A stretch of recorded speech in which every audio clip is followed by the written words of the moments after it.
Hi, my name is Catherine Bright. I am a writer for Pro-Life Utah.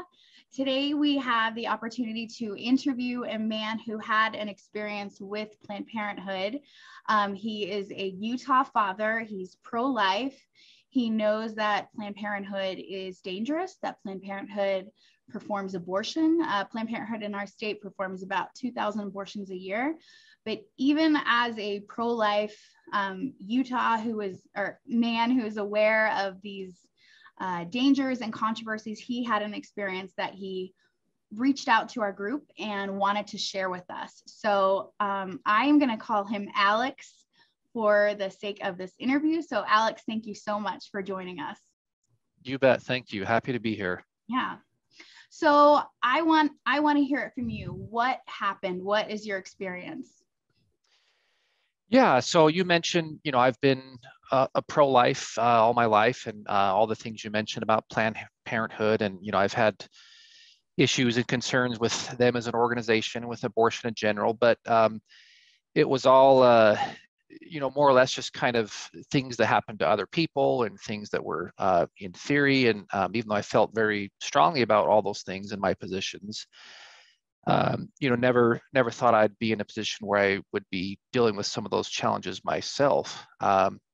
But so, yeah, in essence, what happened was, and we're sharing this all anonymously here, but I have a teenage daughter who had a boyfriend for a while, and have been dating on and off for some time. And we came to find out through a series of events, basically that she had become sexually active. She actually had a UTI happened while her mother was out of town, and so I was playing Mr. Mom and running the kids around, and ended up taking her to the doctor. And when there's a UTI, there's certainly a lot of things that can lead to that, but that was one thing that was on my mind. And some of the questions that the doctor was asking, I could tell the doctor was trying to keep patient confidentiality, but also was a delicate situation because she was a minor. I was her father. She was 16. But it turned out that, that we found out she was active at the time. And so that spurred some more conversation once Mom got home. And, we had some very good conversations and got things out in the open. And one of the things we were concerned about, of course, was birth control.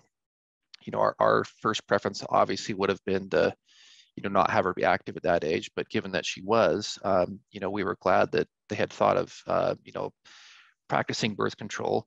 But the concerning part, well, one of the concerning parts of all that was she had an IUD placed, and neither myself or my wife knew anything about that. And we thought that's strange. How could such an invasive procedure happen to a minor? And it turns out she got it done at Planned Parenthood. So that's where she was able to get it done.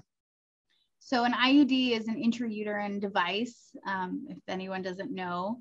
And so it's there's different types of birth control, right? There's the pill, there's the patch, there's, barrier methods, condoms, there's an IUD, and there's a couple different kinds. And so it is very invasive. And, one thing that, as I was reading your story and as we talked before, I was thinking about some of the slogans that Planned Parenthood says, like, stay out of my uterus, when they are the ones literally in the uterus of a girl without her parents' consent or notification. And so everything's so backwards. So why, this might sound a little obvious, but why was that so concerning to you?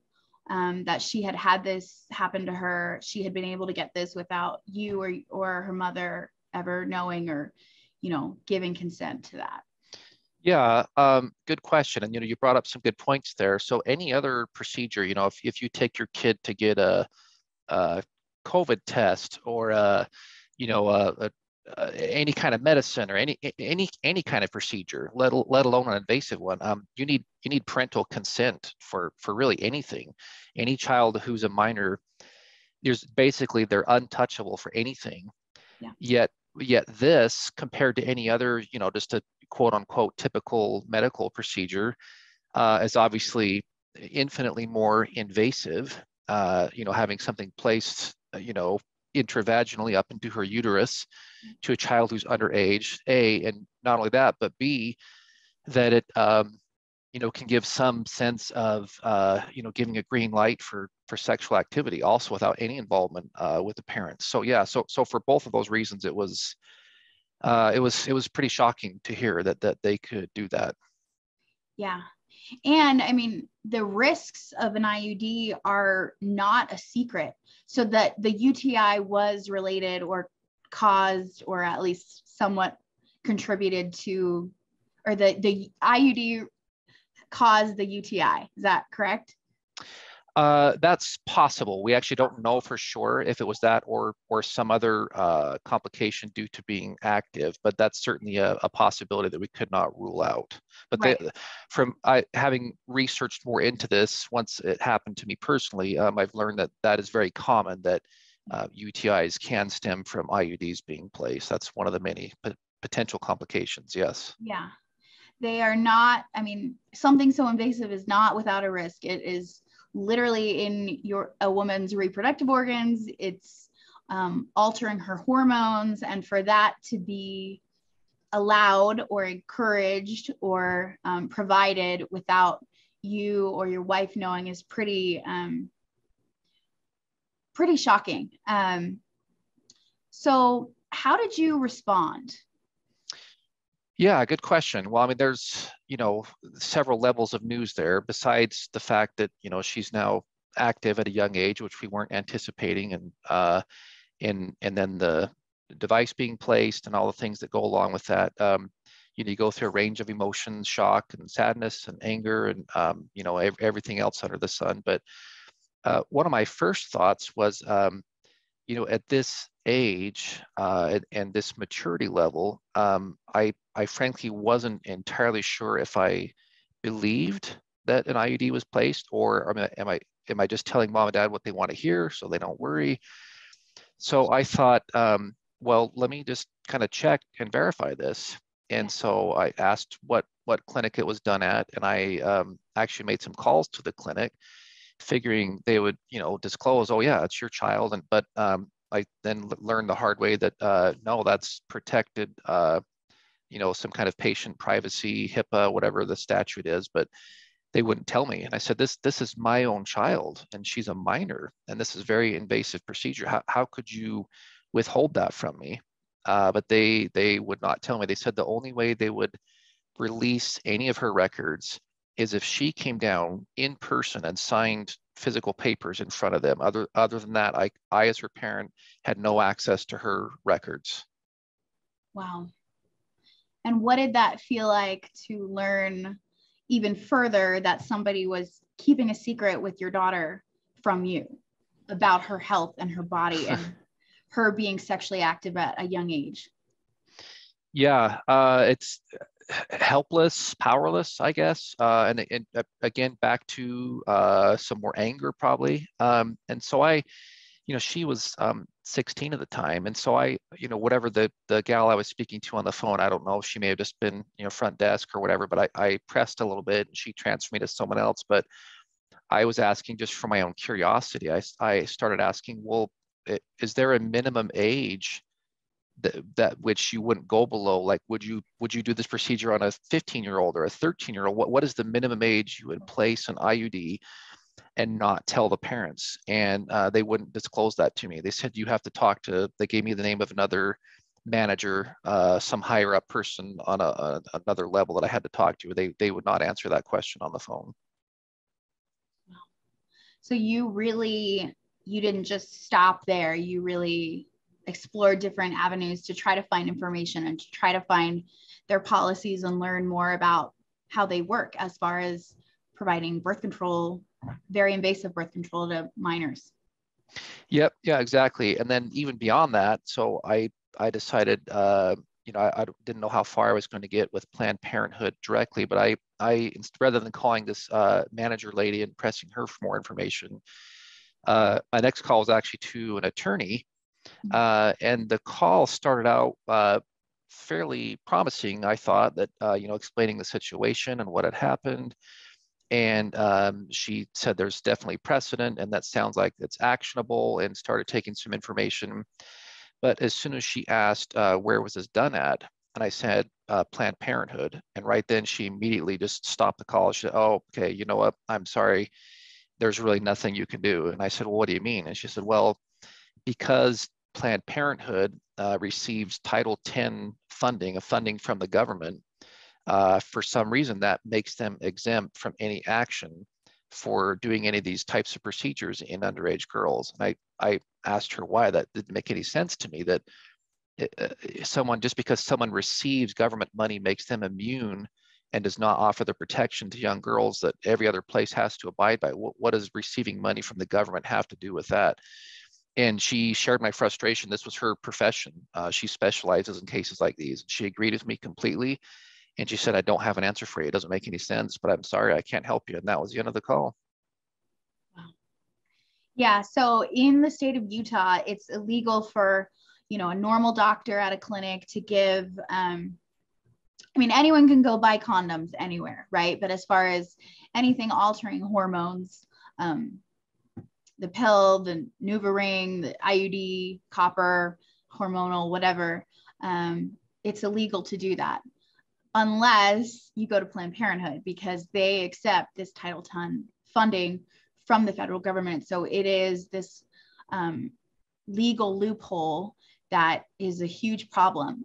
There are legislators in our state who want it to be legal for any doctor or any medical professional to be able to give a girl an IUD or other type of birth control. They want it to not just be something that they can do at Planned Parenthood.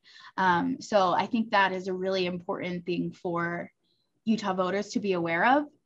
Where do politicians stand on this issue, medical consent of parents for their children? Because, 16-year-old is still a child. And so the other thing I wanted to bring up was that there is a woman named Monica Klein. She used to be a Planned Parenthood sex educator, and she eventually had a change of heart. She realized that what they were doing was not helping these young kids be safe or healthy. It was not helping families. It was violating the role of parents and the consent of parents, and ultimately, grooming kids to be customers, whether that is for birth control or abortion. And so it's not this unbiased form of sex education. It's a way to create relationships with them in order to create customers. And Monica Klein has said many times that she was told, when she worked there, she was told parents are a barrier to service. So in other words, if a teenager's parents get involved, they're less likely to get that young person as a customer. And so they want parents to not be involved. They want you to be left in the dark. They don't want you to know if your daughter is getting an IUD, if your daughter is coming to them for sex advice. In Utah, it is illegal to get an abortion without parental consent. But even in Utah, there are loopholes for that as well. And they will help her navigate the legal landscape so that she can get one. She can go in front of a very liberal judge and get an abortion and not have to pay for it, and her parents never know. So it is serious, and it happens. And it happened with you, not with the abortion, but with the IUD. And so, and you used the term loophole. As I recall, that's the exact word this attorney used as well. She called it a legal loophole. And when you talk about parents being a barrier to business, yeah. I think obviously as kids get older and mature and are no longer minors and are become adults, obviously their minds are more developed, their decision-making process is better. But the younger you go on that scale, kids don't have the mindset and the responsibility necessarily to engage in those kind of things responsibly. And I think the younger you are, even if they're saying, "Hey, look, we're providing these services to help prevent unwanted pregnancies," but if you're making it more permissible and more available to younger kids, that the chances of those measures failing I think increases the younger you go, and therefore leads to potential business for Planned Parenthood. Exactly. Yeah, they don't, you know, another slogan I just thought of is Planned Parenthood always says it's all about consent, right? Like as long as it's a consensual encounter, basically anything goes, anything sexual. But kids can't consent, right? They can't consent to risks of an IUD, to risks of various other types of birth control. They can't consent because they don't have full information, and they don't have the, you know, cognitive development to weigh the pros and cons. And well, so, even from a legal standpoint, you know, statutory rape, if a girl is under 18, she cannot legally give consent for sexual activity as a minor from a legal standpoint. yeah, exactly. And that was the other thing I wanted to bring up. Like, let's say a girl goes in and she's 15 and she's sexually involved with a 25-year-old. They're all they're going to do is give her birth control, and then if she gets pregnant, give her an abortion. They are not going to ask questions about the age of her partner. And we know that this is true. This isn't just fear mongering, because Lila Rose, who's the president of Live Action, many years ago did sting operations in multiple Planned Parenthood clinics. It wasn't just one or two. She went across the country and she recorded this over and over. She was posing as an underage girl and telling them that her partner is much, much older. And they just basically said, I don't want to hear it. Here's how you get an abortion. Here's how you get birth control. And so it is just enabling potential abuse of young girls by giving them birth control or by giving them an abortion. It's hard to, you obviously don't hear that side of things in the media and in their marketing. It's all as, women's rights, the reproductive rights and protection. And, but yeah, having gone through this and looked into a lot of those things more, there's really a dark, seedy underside to these things that, really when abortion is their business, the more unwanted pregnancies they can have, the better it is for business. And that's just the reality of it. Yeah. And I mean, I heard somebody say once, expecting Planned Parenthood to have give a so-called values neutral message on sex education is like expecting Philip Morris to give a no smoking campaign. They are never to be taken seriously when they say they want to prevent unplanned pregnancies. They are never to be taken seriously when they say we want to empower families. Because first of all, abortion destroys a family. It literally destroys a human being, and it can cause severe problems between, people who were involved with it. They will gladly go around the backs of parents, as happened with you, whether for birth control or abortion. And this is true for all Planned Parenthoods. So I think one of the things people need to understand is Planned Parenthoods are kind of like a franchise. I believe there are 50 something affiliates, and Planned Parenthood Association of Utah is its own kind of entity under PPFA, which is kind of like corporate. And they all do this. It's part of their policy. So we have on tape their current president, her name's Carrie Galloway, admitting that they give birth control to minors without parental consent. We have their marketing comms director doing the same thing. It's not necessarily one of their major talking points because they know that some people won't like it or some people will find it objectionable, but they certainly get that message out to the kids. And do you mind me asking how your daughter found out that Planned Parenthood would do this for her, that she could go there for an IUD? Yeah, good question. I believe it was just something that her boyfriend told her about at the time. But yeah, I haven't asked her that specifically, but he's the one who took her down there. So I'm assuming he's the one that let her know about it. So somehow they got the message, even though a lot of adults don't know. Yeah, right. I didn't know. I'm in my late 40s and I was not aware that they did that, but those young kids were able to find out.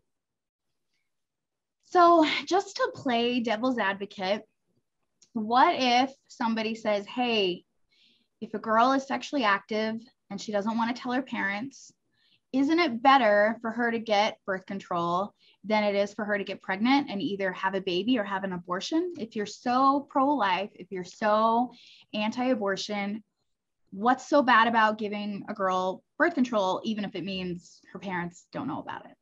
How would you answer that? Yeah, good question. And I've thought about that. And obviously the ideal would be, in a perfect setting, in a perfect family, in a perfect scenario, every kid does exactly what their parents ask, or if they're going to take a different path, they talk about it openly ahead of time.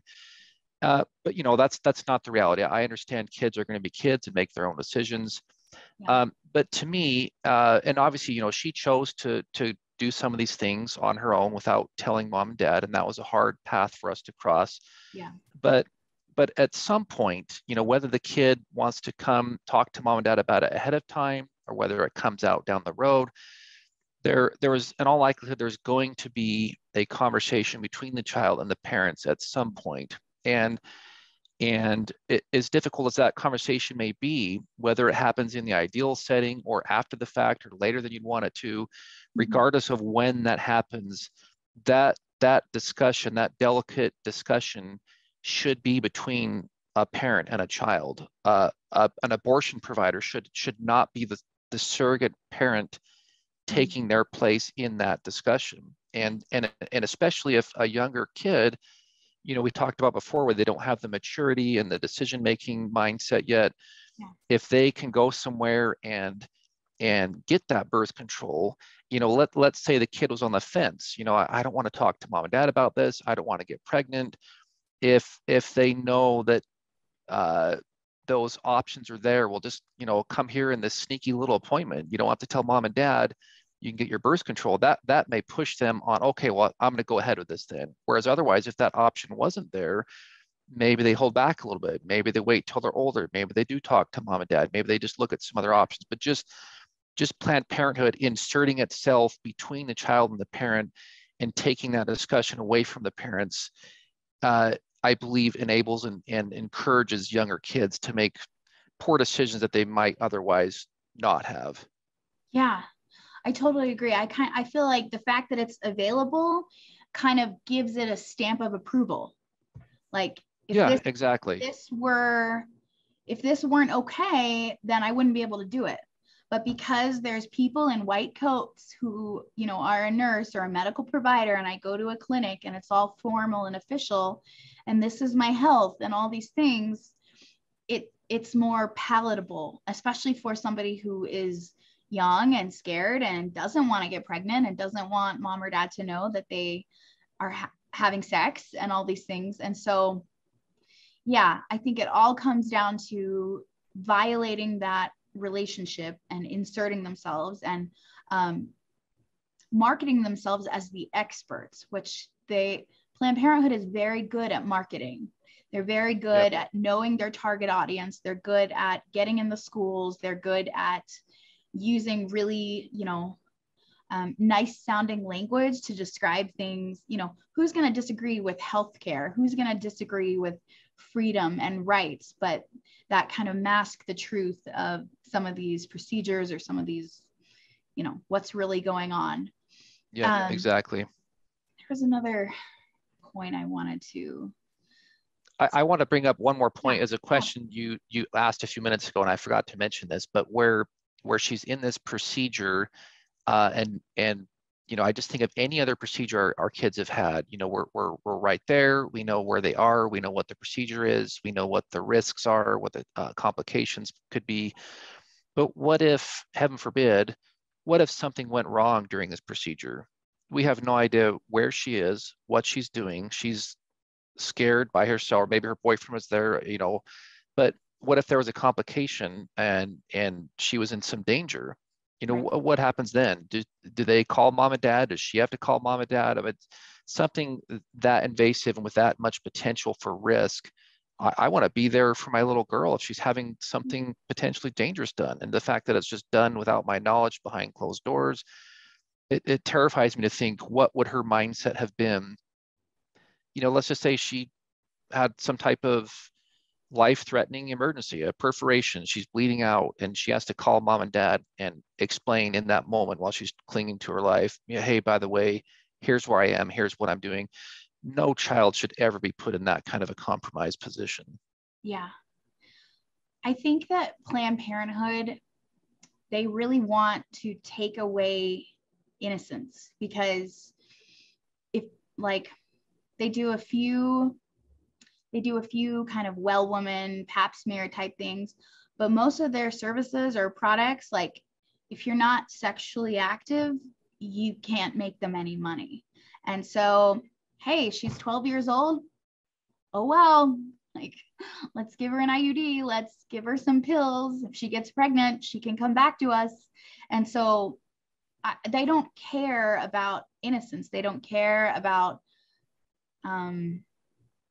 virtue, or many of these things that Christian parents have as a value. I think it ultimately comes down to values, and the ultimate value is, should a minor be allowed to have these things happen to them without their parents knowing? But it also comes to to values about sexuality and chastity versus being more sexually promiscuous or free or whatever. And so there's such a vast difference in values between Planned Parenthood and many Christians, or Latter-day Saints, Catholics, what have you, in the state of Utah. And so I think we need to keep in mind that we just operate from completely different values. They operate to make money, and we don't see our kids as dollar signs. And so we are always going to have more,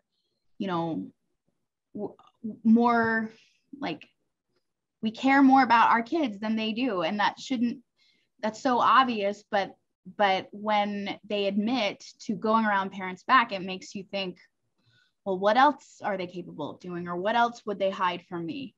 So yeah, and there's even another level. I mean, you talked about the difference in values of sexuality and of minors, yeah, but then of course, getting down to the core of their business model, there's a difference in value of what a human life is, an unborn human life.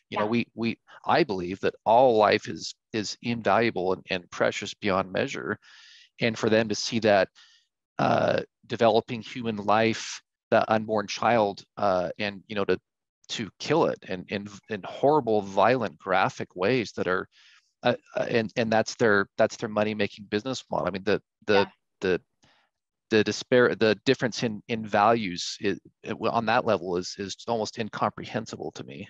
Agreed. It's like, if you use these really graphic, brutal techniques to kill human beings, like, why on earth would I trust you with my daughter, with right, anyone in my family?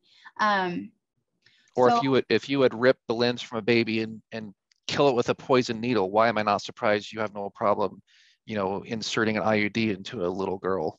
Right. What do you want people to know? What do you want other parents in Utah to know? I wish I had known, and I don't know if what I could have done differently, but just knowing that a minor can go to Planned Parenthood and have a procedure like that done without parental knowledge or consent. I think the general public should know about that. I would love to see some type of legislation that takes away this ridiculous Title X exemption, just like any other clinic. I think if a little girl wants to have that procedure done, or any procedure done, the parents should know about it. I think that law should be changed. Yeah. In Utah, Planned Parenthood has limited access in the classrooms with, what's often called comprehensive sex education, which again is just a marketing funnel to send people to their clinics. But they are so sneaky, and they always find ways around it. They've held sex ed classes in public libraries in the summer. They've held like weekend classes, and if you think about like a 15-year-old girl going to, and some older guy or even an older woman talking to her about sex, like, that's just so obscene. And it's hard to understand why it's not illegal, why it's not permitted for them to be having very graphic sexual conversations with young people without their parents there. And again, we talk about it's not values neutral. It's often in conflict with the values of that child's family. And so anything that we can do to educate parents and get them involved, I think strong families are less likely to fall prey to Planned Parenthood. Now, they're so sneaky, so they often get through the cracks, but how do we combat their marketing efforts to reach young people, do you think? Yeah, good question. And you're right, because they do have very, very effective marketing. And, you know, I think as far as you mentioned how they're doing sex ed classes and things like that in public places, you know, ideally, I mean, every discussion about those, you know, the birds and the bees, ideally would happen at home with the mom and dad. And I realize every situation is not ideal, and kids learn things from their peers at school and health classes at school. And, you know, even though I think those things are normal to some degree and fine, but I think of anyone, someone whose business model relies upon having unwanted pregnancies is probably the least qualified as far as being able to give objective advice. So as far as your question, I think just using different means to get the word out. You know, I think your guys' organization is a great job here locally in Utah. You mentioned Live Action earlier. I've watched a lot of their things, and I think I think it takes courage for individuals to get the word out, whether it's through social media or just through their friends and neighbors or whatever the case may be, because the marketing arm of Planned Parenthood is so effective, as you say, and powerful.